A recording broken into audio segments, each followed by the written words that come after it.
que quando um pastor, pregando a palavra de Deus, bate um pouquinho na igreja num domingo, seria interessante que ele acalentasse no próximo. Então nós queríamos convidar vocês a abrir Isaías capítulo 54, verso 5. Pastores amorosos fazem isso de vez em quando, né? Malaquias está batendo demais na gente, né? Precisa ver o que eu sofro meditando nesse texto. Mas é importante as exortações da palavra de Deus para nós. Isaías 54, verso 5. No domingo que vem voltamos com Malaquias. E há uma outra razão porque eu gostaria de meditar com vocês nesse texto. Nós estamos estudando na Escola Bíblica Dominical e no treinamento de liderança sobre quem Deus é. Nós investimos um bom tempo aprendendo sobre os atributos de Deus. A mocidade já está na sua sala aprendendo sobre os decretos de Deus. Mas nós já passamos pela verdade de quem Deus é. A questão é como você e eu aplicamos a verdade de quem Deus é para as nossas vidas. Veja o verso 5. Isaías 54, verso 5. Porque o seu Criador é o seu marido. Senhor dos exércitos é o seu nome. O Santo de Israel é o seu Redentor. Ele é chamado o Deus de toda a terra. O tema dessa mensagem é o Senhor e o seu povo. Vamos orar. Senhor, em nome de Jesus Cristo, pedimos que o Senhor nos abençoe com o entendimento da Tua palavra. Oramos para que o Senhor abra as nossas mentes e use a Tua palavra para trazer conforto e consolo a nós. Em nome de Jesus. Amém. Meus irmãos, eu e vocês, eu não preciso dizer isso, vivemos num mundo cheio de desapontamentos, lamentações, vergonha e insegurança. Cada um de nós é afetado por isso. Talvez em seu casamento, quer nunca você tenha casado, ou você seja casado, ou já tenha sido casado, muitas pessoas se sentem desapontadas no casamento. Ou talvez você esteja passando por alguma luta com os seus filhos, ou é o seu trabalho, que não é aquela coisa maravilhosa que você pensava. Talvez a política econômica do nosso país e a insegurança jurídica que estamos vivendo tragam um sentimento de insegurança sobre o seu emprego, sobre o seu futuro e o futuro da sua família. Mas é claro, às vezes nos sentimos desapontados, lamentamos, ficamos envergonhados e inseguros mais sutilmente em nossas vidas espirituais. Por exemplo, estamos desapontados porque nós não somos os cristãos que nós gostaríamos de ser e que a Bíblia diz que deveríamos ser. Vergonha, talvez causada pelo pecado. Não importa o quanto você tente, você não consegue derrotar o pecado específico na sua vida. Talvez insegurança. Você quer saber se Deus continua a te amar, se Deus vai continuar te perdoando, se você falhar novamente com Ele, se você fracassar novamente. Se você se sente assim, meu irmão, então você sabe exatamente o que o povo da época de Isaías estava se sentindo. Lembre-se que Isaías estava falando ao povo de Deus em um tempo particularmente ruim para a vida internacional da nação. O reino estava dividido. O reino do norte foi derrotado pela Assíria. O reino do sul estava sendo arremessado de cabeça para o exílio. Perceba os três sinônimos de vergonha, desgraça e humilhação que são usados nesse capítulo. Percebe também as três imagens que Isaías usa para descrever Israel. Verso 1, ela é estéril, canta, ó estéril. Verso 4, ela é viúva, não tenha medo porque você não será envergonhada, não tenha vergonha porque você não sofrerá humilhação, você se esquecerá da vergonha da sua mocidade e não mais se lembrará da desgraça da sua viuvez. Divorciada, verso 6, porque o Senhor chamou você como se chama a mulher abandonada, a de espírito abatido, que se chama mulher da mocidade, que havia sido repudiada, diz o seu Deus. Então como é que Israel lidou com vergonha, com a desgraça e a humilhação de ser espiritualmente estéril, infrutífero, viúva, desprezada e abandonada pelo Senhor por causa dos seus pecados, divorciada? Como nós podemos lidar com desapontamento, com lamentação, com vergonha, com insegurança, enquanto vivemos nesse mundo extremamente caído? Alguns colocam a sua segurança no que eles chamam de coisas melhores e lutam por essas coisas melhores. Outros desistem de esperar, estão desesperançados, estão angustiados, não veem mais futuro. Mas a resposta é encontrada no verso 5 desse capítulo. Ele nos dá exatamente o que precisamos: colocar nossa esperança em quem Deus é, no caráter de Deus. No verso 5 nós temos nomes de Deus que revelam a natureza de Deus. Existem 6 nomes aqui dados a Deus. Ele é o Criador, Ele é o marido, Ele é o Senhor dos Exércitos, Ele é o Santo de Israel, Ele é o Redentor, Ele é o Deus de toda a terra. E ao invés de olharmos para os 6 nomes, nós veremos como 4 deles são colocados juntos. O seu Criador é o seu marido, o Santo de Israel é o seu Redentor. Vamos olhar para cada um deles. Primeiro, o seu Criador é o seu marido, diz a Escritura. Essa justa posição de nomes aqui nos leva ao coração do Evangelho, porque o que vemos aqui é tanto a transcendência quanto a imanência de Deus. Deixa eu explicar essas palavras, porque você precisa aprender a usá-las. Quando você lê o livro, lá elas estão, transcendência e imanência. Quando falamos de transcendência de Deus, falamos sobre sua grandeza, sobre a sua santidade. Falamos que Ele está acima da criação, que Ele é distinto da criação, que Ele é soberano. Ele está assentado em um alto e sublime trono. Mas quando falamos de imanência, falamos de sua intimidade, proximidade. E eu penso que muito dos nossos problemas vem de termos um Deus que é muito pequeno ou de um Deus que é muito distante. Primeiro, Deus, Ele é grande. Ele é o nosso Criador. O fato de que Deus é o Criador de todas as coisas e de todas as pessoas é um grande tema no livro de Isaías. Deus é o único Deus. Ele é o único Deus verdadeiro que sozinho fez o mundo e tudo o que há no mundo. Da enormidade das 100 bilhões de galáxias do universo até os detalhes das digitais de cada pessoa, Deus fez tudo. Você sabe quantas vezes a Terra cabe no Sol? 1 milhão de vezes. E o nosso Deus fez o céu, o sol, a terra e tudo mais. E essa verdade afeta a forma como nós tratamos tudo na vida. Quer dando dignidade a todas as pessoas, porque todas as pessoas são feitas por Deus. Quer protegendo a vida dos bebês que ainda estão no ventre das suas mães, ou os idosos, porque sabemos que toda a vida é feita por Deus. Ou talvez, e isso nos ajuda a recusar adorar árvores, carreiras, coisas, porque elas são criaturas e não o Criador. O fato de que Deus é o nosso Criador deveria produzir em nós um santo temor à medida em que consideramos a enormidade do seu poder criativo. Deus é o Criador. Mas Ele não apenas é grande, Ele é perto, próximo. Ele é o nosso marido. Se pararmos aqui dizendo que Deus é grande, o Criador, nosso Deus não seria diferente dos deuses de outras religiões. Outras religiões têm também deuses transcendentes, grandiosos. Mas o nosso Deus, o Deus da Bíblia, o único Deus, não é apenas grande. Ele é pessoal. Ele não é apenas transcendente, Ele é imanente. Ele não apenas está acima da criação, mas Ele habita com aquele de coração quebrantado e contrito. A sua imanência é vista na palavra marido. A Bíblia usa muitos quadros diferentes para descrever o relacionamento de Deus com o seu povo. Mas talvez o que é mais usado é este: Deus sendo marido para a sua esposa. No Velho Testamento, Israel é frequentemente chamado de a noiva de Deus. E no Novo Testamento, essa descrição é aplicada ao verdadeiro Israel, aqueles que se voltam do pecado e que confiam no Salvador, no Senhor Jesus. Assim nós, nessa manhã, que nos voltamos de nossos pecados e que confiamos em Jesus, somos a noiva de Cristo. O nosso Criador, Jesus, é o nosso marido. Apenas pare para pensar no que o quadro marido e esposa significa.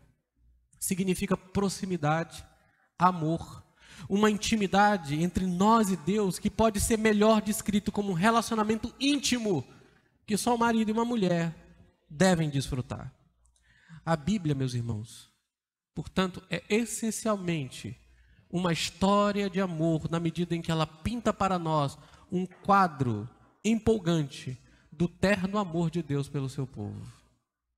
Agora imagino que essas palavras, seu Criador é o seu marido, devem ter significado para aqueles que leram isso pela primeira vez.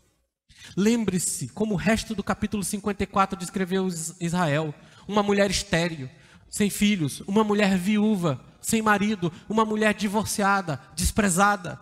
Mas agora Deus está dizendo a Israel, ela é uma noiva amada e segura por Deus. Meus irmãos, este é um verso particularmente encorajador para aqueles que estão aqui nessa manhã, que provavelmente ou por alguma situação são estéreis, não podem ter filhos.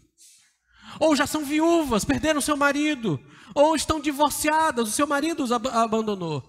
Não importa, Deus satisfaz plenamente você, o seu Criador é o seu marido.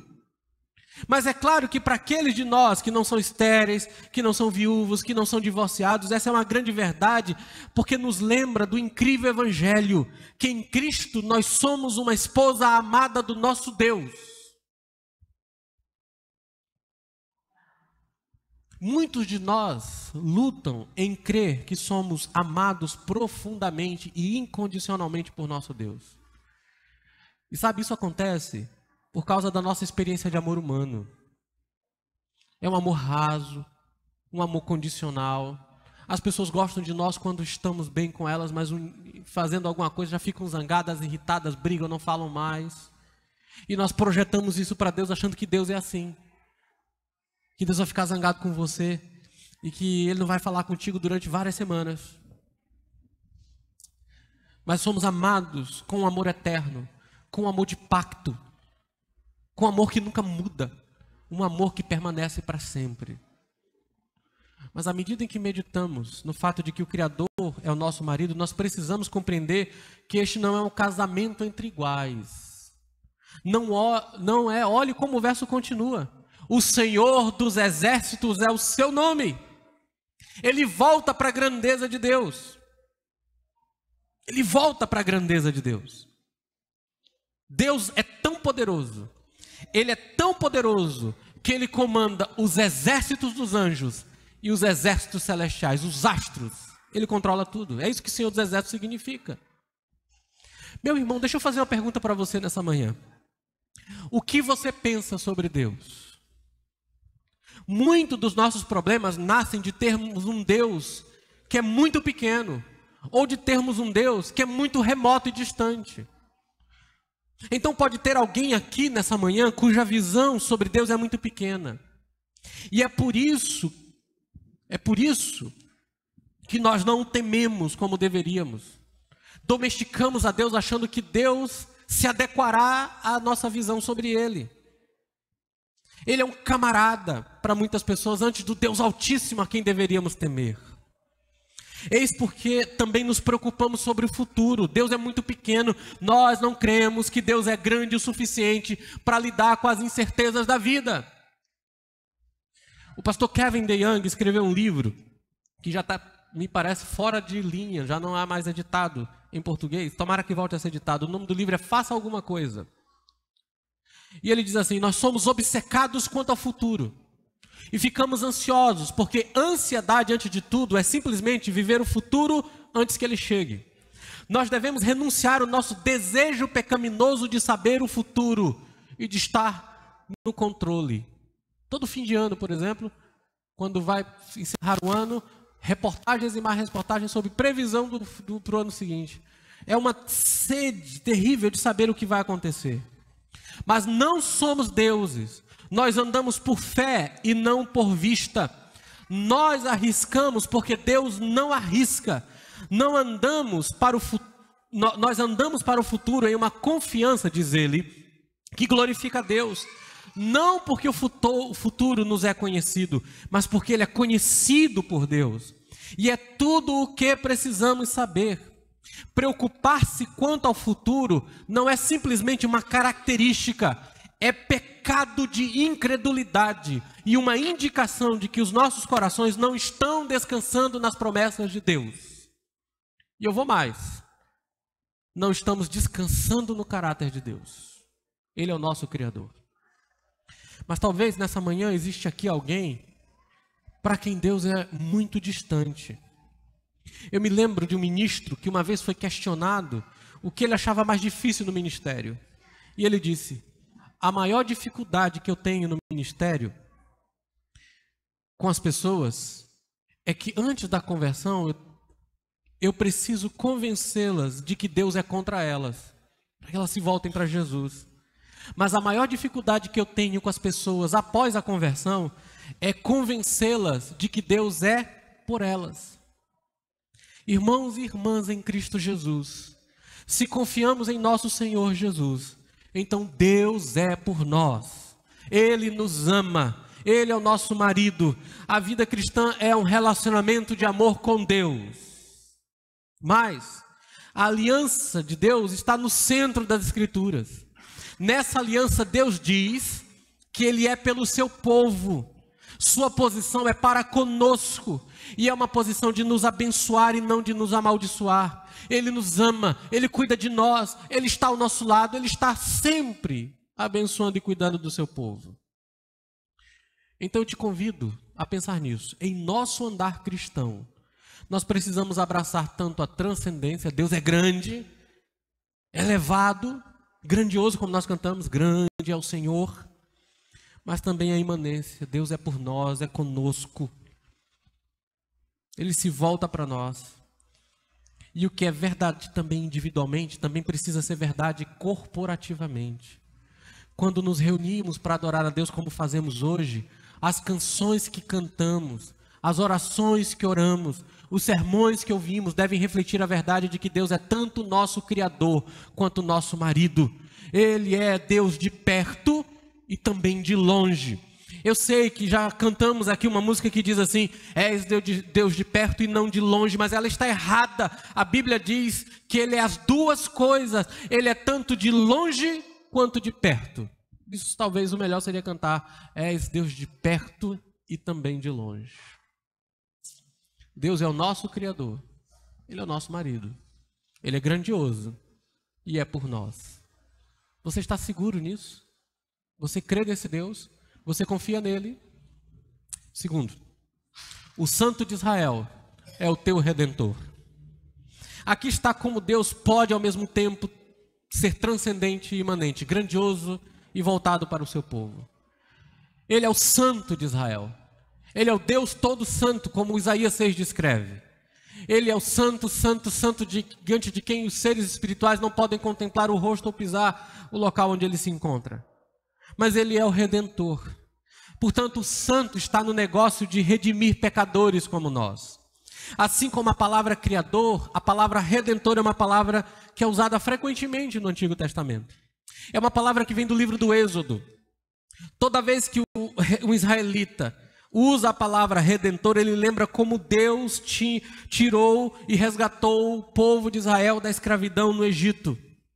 Foi um grande resgate. É o grande ato de resgate do Antigo Testamento, em que Deus resgata seu povo da escravidão do Egito pelo sangue de muitos cordeiros. Mas você sabe qual é o capítulo que vem antes do capítulo 54 de Isaías? Essa é uma pergunta difícil. Vocês podem parar para pensar, não tem problema. Qual é o capítulo que vem antes do capítulo 54? É o capítulo 53. Mas a pergunta tem sentido. Isaías 53 fala do cordeiro, de um cordeiro singular e do sangue derramado, de um cordeiro que foi levado ao matadouro à medida em que levava sobre si os pecados do seu povo em seu próprio corpo. Este cordeiro era o servo de Deus, o Filho de Deus. O Novo Testamento nos diz que este cordeiro era o Senhor Jesus Cristo. O Senhor Jesus Cristo é o cordeiro que foi morto em uma cruz pelo pecado de todos os que põem fé nele. E através do seu sangue somos redimidos, somos comprados, somos resgatados. O Santo de Israel é o nosso Redentor. Nós vemos então como tudo isso flui da cruz, irmãos. E tudo flui do fato de que o Santo de Israel redime pecadores como nós. É porque Deus é o nosso Redentor, que o nosso Criador pode ser o nosso marido. É a cruz que resolve a grande tensão que percorre a Bíblia inteira. A tensão de como um Deus santo pode ter algum relacionamento com pessoas pecaminosas como nós. Se nós conhecermos algo do caráter de Deus, e se nós sabemos algo dos nossos corações, nós também sentiremos essa tensão, como Isaías sentiu em Isaías 6. Como podemos estar na presença de um Deus santo quando sua santidade consumiria nossas almas pecaminosas como fogo consome a palha?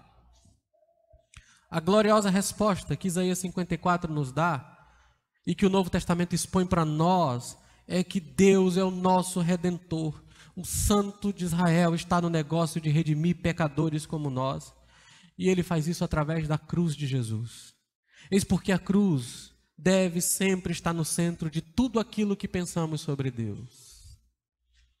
Talvez no início, quando pensamos em intimidade com Deus, isso soe para algumas pessoas como se estivéssemos falando de misticismo. E não há dúvida de que há uma renovada fascinação com misticismo hoje na igreja. Basta olhar qualquer lista de livros em uma livraria da cidade. Mas nós precisamos entender que há uma enorme diferença entre misticismo, que é pagão, e espiritualidade, ou piedade, eu gosto mais dessa palavra, que é cristão. Misticismo é basicamente um desejo de ter acesso imediato a Deus.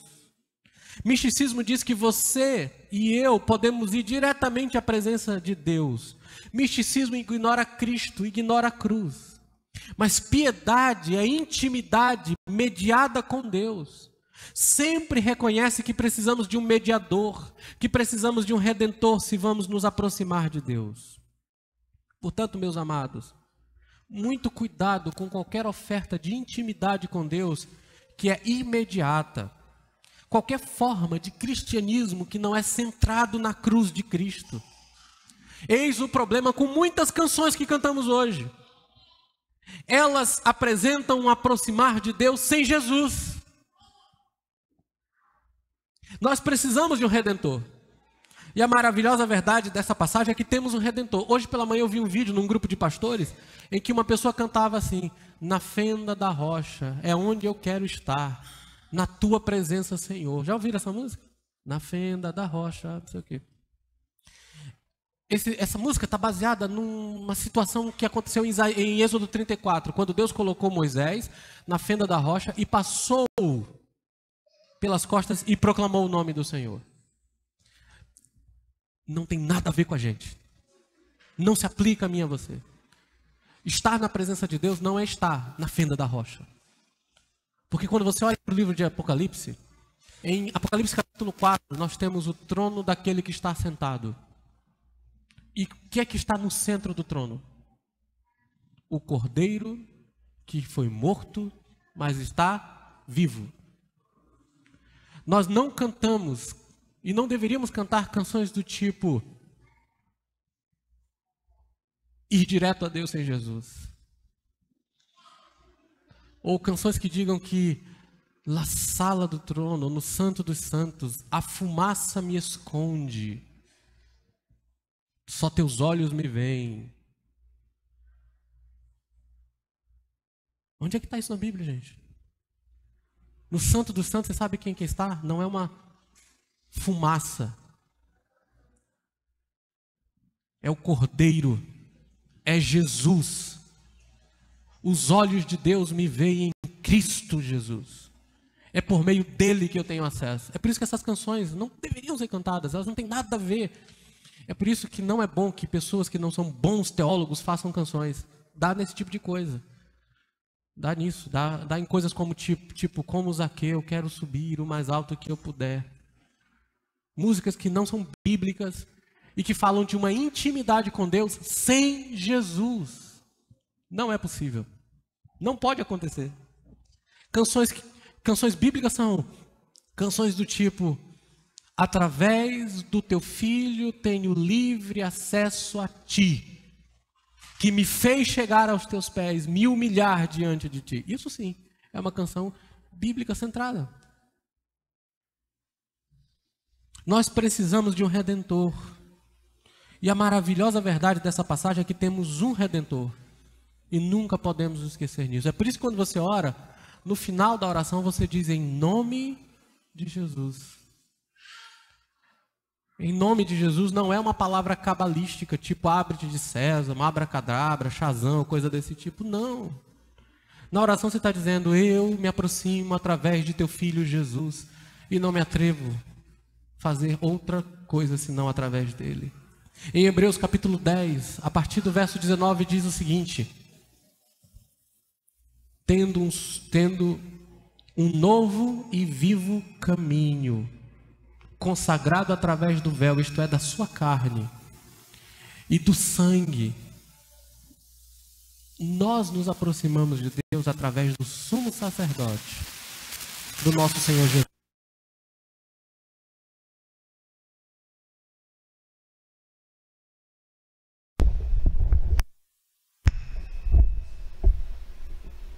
Acontece.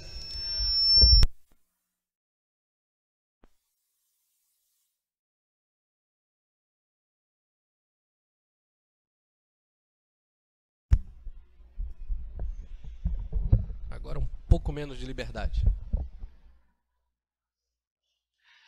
Mas antes de ficarmos tão individualistas sobre tudo isso, antes que os nossos horizontes sejam limitados a mim e a minha salvação, note como o verso continua.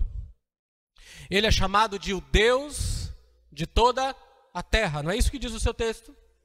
O Deus de toda a terra.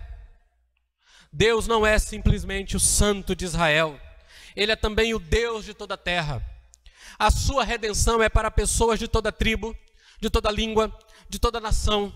E uma forma segura de sabermos se cremos nisso é ver se estamos e se temos alguma preocupação por espalhar as boas novas do Redentor até os confins da terra. Ele é o Deus de toda a terra. Ele tem eleitos espalhados no mundo inteiro. Meus irmãos, deixa eu finalizar dando algumas aplicações a você disso tudo. Primeiro, não deixe ninguém dizer a você que teologia não tem prática e não serve para você. Não deixe ninguém dizer que teologia é coisa de pastor, teólogo e de debatedores inúteis do Facebook. Não. Não é. Não há nada mais prático do que conhecer a verdade sobre quem Deus é. Você precisa saber quem Ele é, para que você esteja seguro e confiante nele. Quanto mais você sabe quem Ele é, mais robusta será a sua fé. Eu sei em quem tenho crido, diz o apóstolo Paulo. E porque ele sabe em quem tem crido, ele diz: eu estou bem certo, estou seguro. Sua fé é fundamentada no conhecimento de quem Deus é. Mas as duas principais aplicações que o capítulo 54 nos dá se acham nos versos 4 e 1. Veja o verso 4. Ele diz lá: não tenha medo. E verso 1, cante. Verso 4 é a mais óbvia aplicação do verso 5. Porque o verso 5 começa com a palavra pois, não é isso? Verso 4, não tenha medo, ele diz por quê? Verso 5. Ou seja, a razão por que não devemos temer no verso 4 é por causa do caráter de Deus que encontramos no verso 5. É Deus que é a garantia da nossa existência, do nosso crescimento, da nossa segurança, da segurança do seu povo.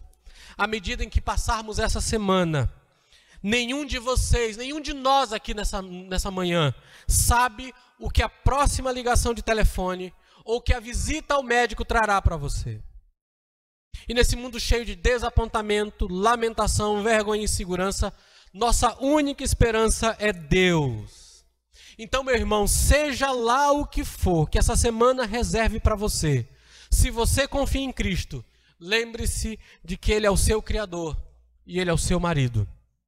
O Senhor tem redimido você, o Senhor é por você, e nada do que você enfrentar nessa semana será maior do que o Deus que te ama. Não tenha medo, não tenha medo. Mas então cante, regozije-se, verso 1. O capítulo 54 flui do capítulo 53. E ele é cheio de razões para regozijo, o capítulo 53. Mas o principal é o caráter de Deus. Tendo sido corretamente dito, meus irmãos, tem sido dito que o teste da fé de uma igreja não é apenas a redação do seu credo, mas também a alegria da sua adoração. Agora, eu sei que a forma como as pessoas expressam sua alegria variam de cultura para cultura. E nós devemos ter cuidado para não julgar. Não julgar. Devemos ter cuidado para não julgar quem é quem nas nossas reuniões de adoração aqui aos domingos e na nossa adoração em nossas casas durante a semana. Vamos ter cuidado para não julgar quem é quem e quem não é alegre. Mas seria bom examinarmos as nossas próprias vidas e perguntarmos se as nossas reuniões de adoração aqui aos domingos e a nossa adoração em nossas casas durante a semana é marcada por profunda alegria. Porque, meus irmãos, não pode haver maior alegria do que saber que o Criador, o único Deus vivo e verdadeiro, é por nós, é o nosso marido. E que o Deus Santo é o nosso Redentor, o nosso Salvador. Essas duas atitudes são essenciais nos dias de hoje. Elas são a cura para os dois problemas da igreja hoje: ansiedade e ausência de alegria. Elas são as duas coisas que muitos cristãos vão lutar durante a vida inteira. Ansiedade é uma afeição que precisa ser banida de nós, mas só acontece quando sabemos quais são as razões para não sermos ansiosos. E a principal é o fato de que Deus é por seus filhos, que Ele redimiu, que Deus ama os seus eleitos e cuida deles. No lugar da ansiedade, meu irmão, você deve ser cheio de alegria no Senhor. Então deixa eu te fazer uma pergunta, meu irmão. Onde você procura por segurança em um mundo inseguro? Onde você procura por esperança em um mundo de desapontamentos? Onde você procura por perdão em um mundo de vergonha e pecado? Se a resposta é em qualquer lugar além do caráter de Deus, a sua vida será tão fragmentada e quebrada quanto Israel era. Mas se a sua segurança está em Deus, então você não terá medo e cantará alegremente. Vamos orar. Senhor, em nome de Jesus Cristo, para o louvor da Tua glória, nós adoramos o Senhor e bendizemos a Ti nessa manhã, pela verdade incrível de que o Senhor é um grande Deus que se compadece de nós, que o Senhor é perfeito e santo, mas ao mesmo tempo é nosso Redentor que se volta para nós e cuida de nós, nos protege, que o Teu amor por nós nunca muda, que o Teu cuidado é diário e constante. Dá-nos grande confiança nisso e faz com que nosso coração se alegre e não tenha medo, pois o Senhor é por nós. Ó Deus bendito e perfeito, nós Te adoramos em nome de Jesus. Amém.